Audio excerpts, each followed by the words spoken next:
Before sunrise, 12-year-old Ellie Carter rolled a discarded tractor tire along Miller Road while Mr. Dawson watched from his porch, his coffee mug paused halfway to his lips. "That thing split clean through," he called. "Completely useless." She glanced back. "I know." Then she kept walking. By Saturday, 17 rings stood behind the family barn, scrubbed, measured, and arranged across the Oklahoma dust. Neighbors laughed, farmers whispered, children pointed. Nobody understood her plan. By harvest season, those doubters would return without jokes, staring silently at what grew inside every black circle. Before we continue, tell us where you're watching from today. The Carter farm was losing ground. 42 acres outside Woodward, Oklahoma, had turned hard beneath a summer sky determined to punish every living thing. Cracks opened between Samuel Carter's melon rows. Pumpkin leaves curled inward by noon. Water from the irrigation line soaked the surface, then vanished before the roots could hold it. Samuel had stopped talking about profit. Now he talked about survival. "If we lose the upper field, we lose the roadside season," he told his wife, Ruth, one evening. She folded the power bill beneath a flour tin. "Then we save what we can." Ellie heard every word from the hallway. For weeks she had watched rains strike that field, rush downhill, and leave the soil dry again by morning. She noticed that the vegetables near Ruth's porch stayed greener inside old washtubs. Their raised sides held compost together. They blocked the wind. Dark metal warmed the soil after cold nights. The tractor tires made her think. Ellie began collecting more from repair yards, machinery sheds, and abandoned fence lines. Some were taller than her waist. She scrubbed each one, checked the rubber, measured the opening, then arranged them in 3 rows behind the barn. Any tire with oily residue or sharp exposed wire was rejected. Her brother Caleb leaned against the doorway. "Building a tire cemetery?" "Something like that," Ellie said. At the feed store, farmers joked that Samuel's daughter had found a new crop: rubber. One man offered her 6 tires and asked whether she planned to harvest hubcaps. Samuel didn't laugh. He watched the piles grow while his crops weakened. "You've spent half the week dragging those home," he said. "What are you trying to prove?" Ellie pointed toward the upper field.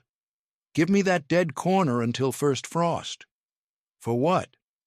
"1 harvest." Samuel looked across the soil, then toward the black circles waiting behind the barn. That corner had failed 3 years straight. Finally, he nodded. "You get 1 chance." Ellie smiled, because 1 chance was all she had asked for. That single chance became Ellie's whole summer. At sunrise, she rolled the first tire into the dead corner and set it flat against the cracked ground. Then came another. By noon, 12 black rings formed a crooked grid across the slope. Samuel watched from the tractor, doubtful but silent, while Ruth brought buckets of kitchen scraps, dry leaves, old straw, and manure from the chicken coop. Ellie filled each tire in layers. Brown material first, then compost. After that, loose soil from the creek bank. She planted pumpkins in the largest openings, melons in the warmest spots, tomatoes near the barn wall, and beans where wooden stakes could be driven deep. For 2 weeks, nothing happened. The neighbors noticed. "Maybe rubber doesn't grow in July," Mr. Dawson joked from the road. Caleb laughed, but Ellie didn't. Every morning she pressed 2 fingers into the soil, checked moisture, and wrote notes in a school notebook. She watered lightly, covered the surface with straw, and waited. Then the first mistake showed itself. A hard storm rolled across Woodward and filled 3 tires like tubs. Seedlings drowned before sunrise. Another bed dried too fast because Ellie had packed the soil too loosely. Beetles chewed through 2 young pumpkin leaves, and 1 melon vine collapsed under the afternoon heat. That evening, she sat beside the ruined plants with mud drying on her knees. Samuel stopped nearby. "You can still walk away." "I'm not walking." "Have you ever kept going when everyone around you thought your idea had failed?" Subscribe and stay with us, because Ellie's breakthrough came only after this setback. She drilled drainage holes through the lower side walls, added gravel beneath the wet beds, mixed clay into the loose soil, and moved straw around every stem. Ruth helped replant. Caleb carried water without making another joke. 3 mornings later, a pale green shoot pushed through the center of the first repaired tire. By sunset, 7 more had followed. Ellie closed her notebook, touched a leaf, and understood what those failed beds had taught her. The lesson was simple but crucial. Water needed somewhere to go. Roots needed room. Heat could help, but only when moisture stayed beneath the surface. So Ellie changed everything. She lowered the wettest tires into shallow trenches, packed gravel beneath them, and cut channels along the slope. Around every stem, she spread straw to shade the soil. Ruth brought coffee grounds, eggshells, and peelings. Caleb hauled rotted manure from the cattle shed, complaining about the smell, but never missing a load. Within 3 weeks, the dead corner turned green. Pumpkin vines crawled over the tire walls and stretched across dusty ground. Melon leaves opened broad and dark. Tomato plants stood upright long after Samuel's field rows had begun folding under the afternoon sun. Each black ring held a pocket of better earth, protected from wind and separated from hard soil below. Samuel started stopping there daily. He would press a finger into one bed, inspect the leaves, then walk away without saying much. Ellie knew his silence had changed. It no longer carried doubt. It carried attention. Mr. Dawson slowed his truck beside the fence. "Those plants look healthier than mine," he admitted. Ellie kept tying bean vines to their stakes.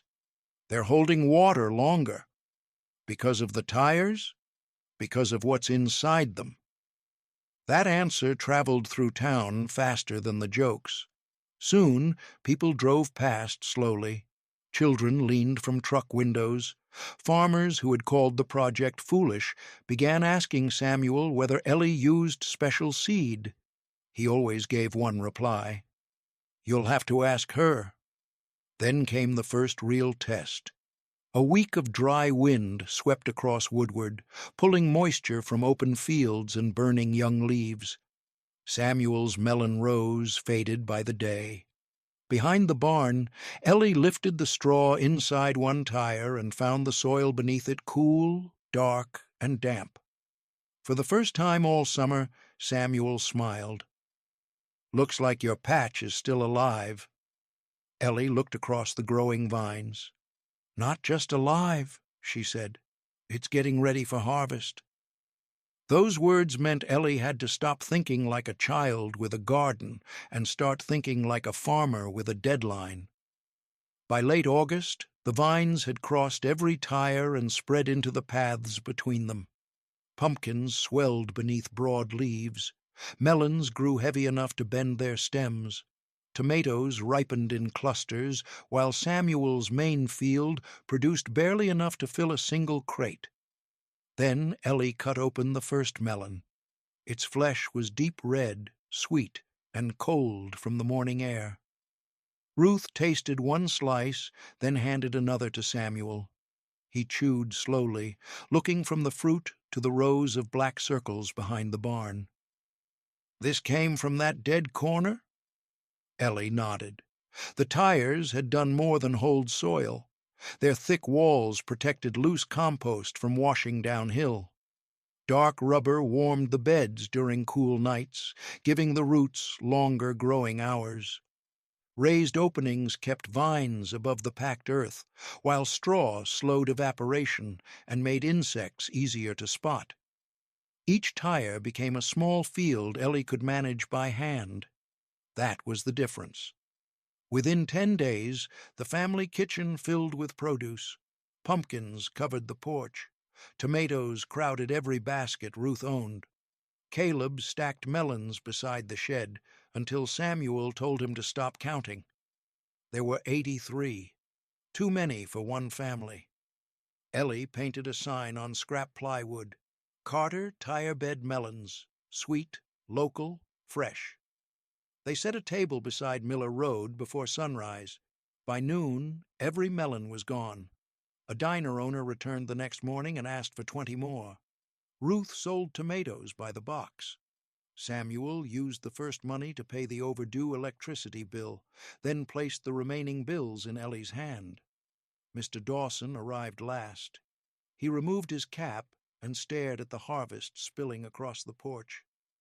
"Suppose we were wrong," he said. Ellie smiled without looking up. "No," she answered. "You just hadn't seen it grow yet." By September, nobody called the tires useless anymore. The proof stood before their own eyes. Almost overnight, the tire beds stopped being Ellie's strange project and became the place everyone wanted to visit. Farmers came first. Mr. Dawson returned with a notebook. Mrs. Harlan brought her grandson.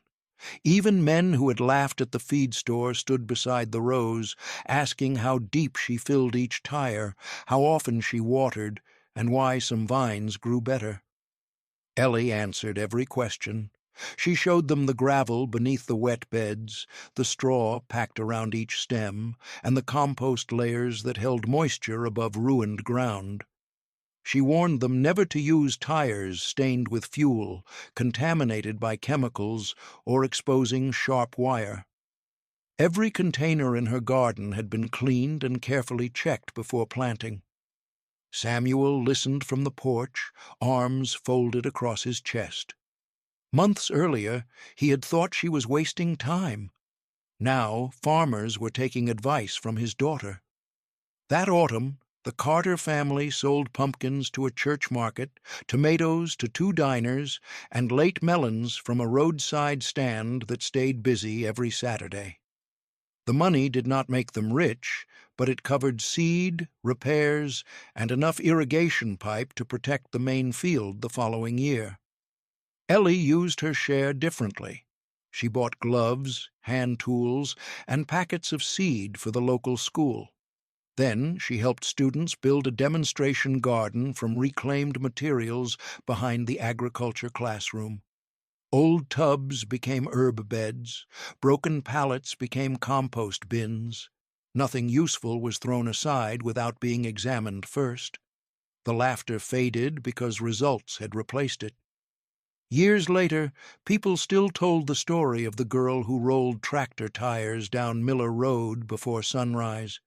They remembered the black rings, the impossible harvest, and the way she treated doubters after proving them wrong. She never mocked them back. Ellie simply kept planting, teaching, and finding value where others had stopped looking. By then, the town understood her real gift was never growing melons inside tires. It was seeing possibility before anyone else could. Long before anyone else could, Ellie saw worth in what the whole town had abandoned. Her harvest proved that useful ideas often look foolish before they work. The tires changed one field, but her courage changed every neighbor watching. Comment below. What discarded farm item deserves a second chance today?